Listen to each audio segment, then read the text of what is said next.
Hi mga ka-owner! Kumusta po kayo? For today's video ay magluluto po tayo ng tortang talong. No? Isishare ko po sa inyo, ituturo ko po sa inyo kung paano po tayo magluto ng tortang talong. At syempre po ay kapag mayroong nangingitim po sa gilid ay kunin po natin para hindi po mahalo sa ating tortang talong. So, i-flattened lang po natin. Then, magtimpla po tayo ng egg. So, meron po tayong egg, salt, and pepper ang natimpla dito para po ito sa 7 talong, no? 2 egg po para sa 7 talong. Ayan. Pa-flattened lang po natin, no? Para malaki po siyang tingnan, no? Ayan. First po ay piliin po natin ang talong na mataas po, yung hindi ba curving. Kasi kapag curving po ang gamitin natin na tortang talong ay pangit po ang result. So mas maganda po kung straight po ang talong na gagamitin natin. Syempre po ang first po ay ihawin natin, no? Mas masarap kasi kapag inihaw na talong ang gagawin nating torta. So, by the way po, nilagyan po namin ng mga panakot like onion leaves at saka sibuyas na pula. I-mix lang po sa itlog na may harina. Kunting harina ba yan? Meron. Kunting harina, no? Para maging sticky siya. Ang binta po namin dito mga ka-owner ay 20 pesos po ang isa. Then ang kapital po namin dito ay 70 pesos po. Kasama na po yung mga ingredients niya at saka itlog at saka talong. So may kita po tayo dito na 70 pesos ang ating ginansya, no? Sa 7 talong po. So ayan, i-mix lang po natin ang ating tinimplang itlog, harina at saka may mga panakot.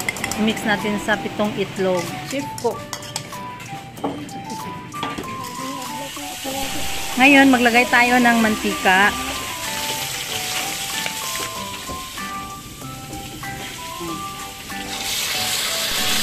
Ganito lang po kadali mga ka-owner kapag magprito po tayo ng tortang talong. Habang nagprito tayo ng talong ay nagprito naman tayo ng isda dito sa kabila.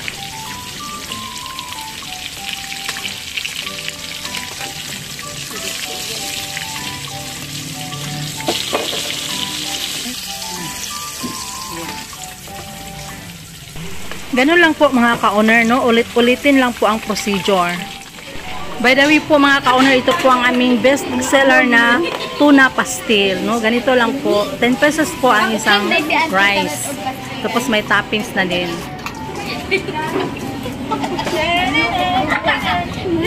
Lami kayo guys. Ganyan na video na. Lami kayo.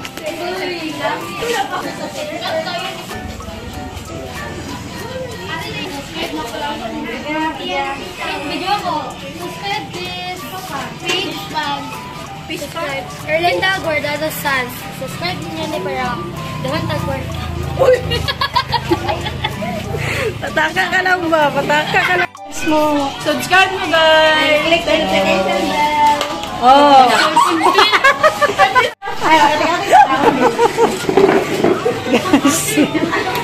Ako mga customers guys, oh, mga ka-owner, oh. Unsa may mong masabi sa pakbit? 10 over 10.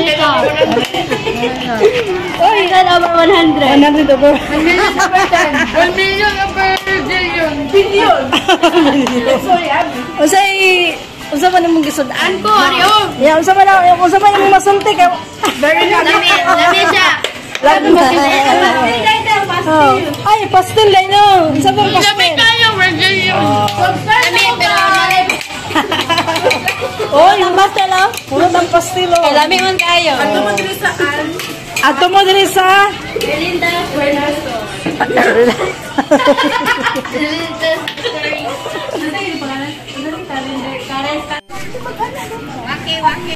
So yan po mga ka-owner, no, tapos silang kumain. Ganyan po kasaya ang aming mga customers dito sa RL's Carinderia.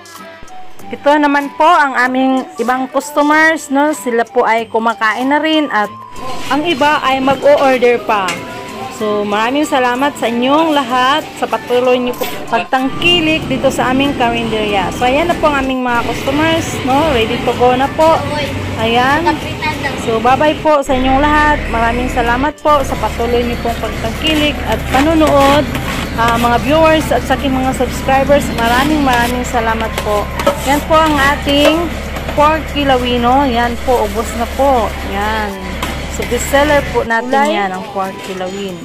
So, andito pang iba, mag-order pa. So, maswerte tayo today, mga ka-owner. Marami pong customers. So, yan lang po sa araw na ito. At sana'y may natutunan kayo sa video kung ito. And please, don't forget to click the subscribe button and click the notification bell upang ma-notify kayo sa next upload ko po ng mga videos. Tandaan, sa negosyo ay kailangan ng sipag at tiyaga at dasal na may pananalig sa puong may kapal. Thank you for watching!